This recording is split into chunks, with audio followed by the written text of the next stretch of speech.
तर माघी अमावस्येच्या दिवशी ऋषीमुनी जप ध्यान करत असतात आणि तांत्रिक क्रिया करत असतात. याचा प्रभाव आपल्यावर व आपल्या मुलांबाळावर न पडावा यासाठी या दिवशी सेवा केली जाते, हे उपाय पाळले जातात आणि हा नियम पाळला जातो. म्हणून या दिवशी काय करावे काय करू नये, त्याचबरोबर असा एक दिवा कुठे लावायचा आहे व या दिवशी कोणते उपाय केले जातात, हे 5 उपाय केल्याने आपल्या घरामध्ये सुख संपत्ती टिकून राहते.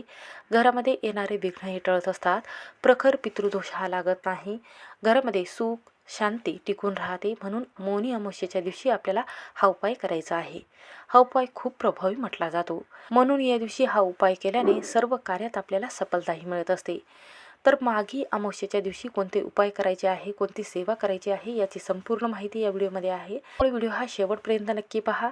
चॅनलवर नवीन असाल तर नक्की सबस्क्राईब करा. कमेंटमध्ये ओम नमो भगवते वासुदेवाय नमः हा मंत्र लिहायला विसरू नका. तर पहा, माघी अमावस्येला असं म्हटलं जाते की या दिवशी ब्रह्माजीचे मानसपुत्र म्हणून ऋषींनी मौन धारण करून या दिवशी जप ध्यान केले होते.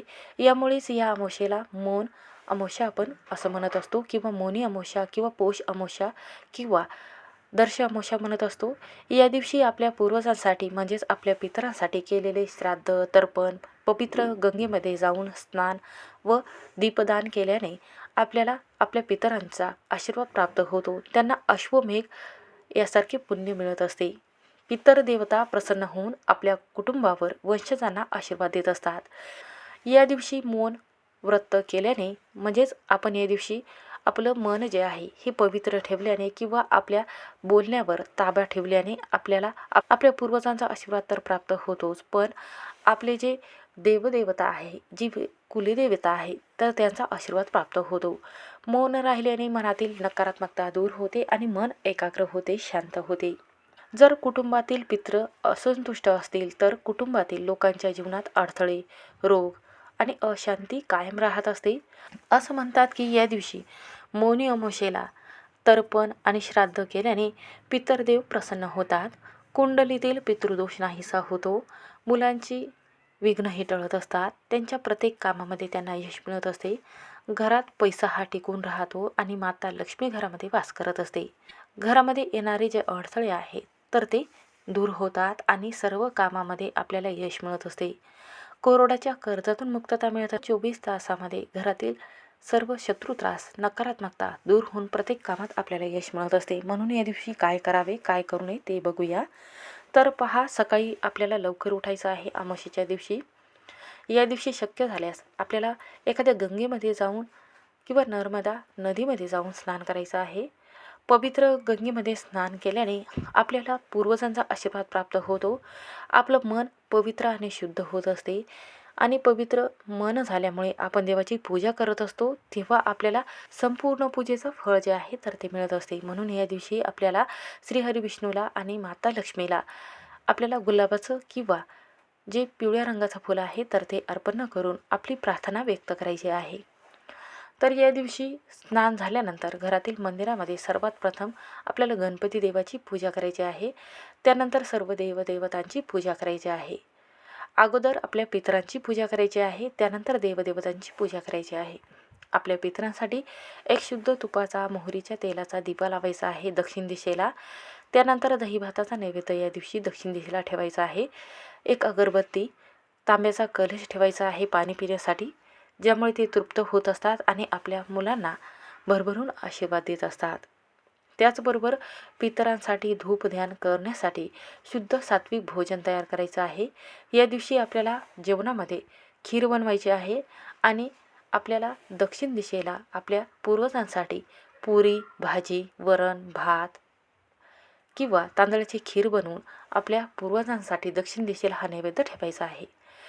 पहा, तुम्ही जेव्हा हा स्वयंपाक बनवत आहात त्या वेळेमध्ये लसूण कांद्याचा वापर चुकूनही करायचा नाही, कारण या दिवशी लसूण कांदा त्याचबरोबर मांस अंडी मांसाहारी पदार्थ वर्ज्य म्हटले गेलेले आहेत.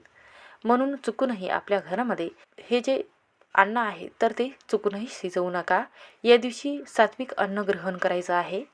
त्याचबरोबर या दिवशी दुपारी सुमारे 12 वाजता गाईच्या शेणाची गौरी घरामध्ये आणायची आहे आणि सकाळी 12 वाजण्या अगोदर आपल्याला हे जी गौरी आहे यावर एक कापुराची वडी, त्याचबरोबर एक लवंग आणि एक हिरवी वेलची टाकून आपल्याला हे कापूर प्रज्वलित करून मुख्य उंबरवट्यावर आपल्याला हे जे कापूर आहे तर तो प्रज्वलित करून सर्व घरामध्ये धूर याचा दाखवून मुख्य उंबरवट्यावर जाऊन सर्व उंबरवट्यावर फिरवायचं आहे.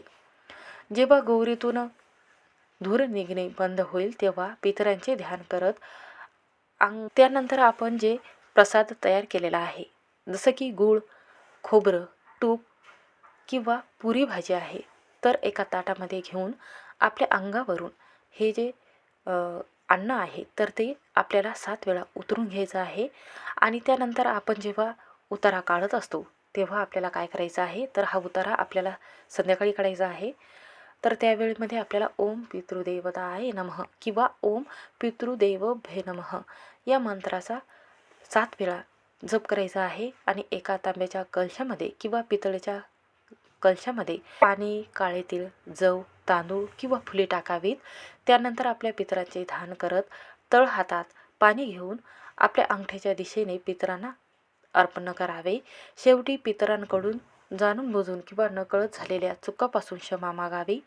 अशा प्रकारे तुम्ही जर मुलांचा उतारा काढत असाल आणि पितरांचे ध्यान करत असाल, पितरांची पूजा करत असाल आणि त्याचबरोबर हा जो आपण उतारा काढलेला आहे तर हा एखाद्या झाडाखाली किंवा कावळ्याला तुम्ही टाकत असाल, तर आपल्या मुलांना जो लागलेला पितृदोष आहे, नकारात्मकता आहे किंवा दोष असेल, नकारात्मकता असेल किंवा त्याचं अभ्यासामध्ये मन लागत नसेल तर सर्व कामामध्ये त्याचं मन लागेल. पहा, मुलं फिरून येत असतात, एखाद्या ट्रिपला जात असतात किंवा एखाद्या ठिकाणी जात असतात, तेव्हा त्यांना शत्रुपीडा, नकारात्मकता लागत असते, त्यांचं मन लागत नाही, डोकं गरगर फिरल्यासारखं वाटत असते, सर्दी, ताप, खोकला त्यांना येत असते. त्यामुळे त्यांचं मन अभ्यासामध्ये लागत नाही, चिडचिडपणा करत असतात, तापट स्वभावाचे बनत असतात, अभ्यासामध्ये त्यांचं मन लागत नाही. त्यामुळे हा उतारा जो आहे तर तो अन्नधान्याचा काढला जातो किंवा पोळी भाजीचा काढला जातो किंवा दही भाताचा काढला जातो. जशा पद्धतीने तुम्हाला दही भाताचा काढणं शक्य होत असेल किंवा पुरी भाजी किंवा भाकर असेल किंवा ज्वारीची भाकर असेल तर त्यावर आपल्याला काळं जे काजळ आहे तर ते लावून तुम्ही करू शकता किंवा लिंबू असेल तर लिंबानेही तुम्ही उतारा जे आहे तर ते काढू शकता. 4 भाग करून त्यावर थोडीशी हळद टाकून आपल्याला हे लिंबाचे भाग जे आहे तर 4 करून मुलांवरून 7 वेळा असंच उतरून घ्यायचं आहे. आणि त्यानंतर चौरस्त्यामध्ये हे जे लिंबू आहे तर ते फेकायचं आहे.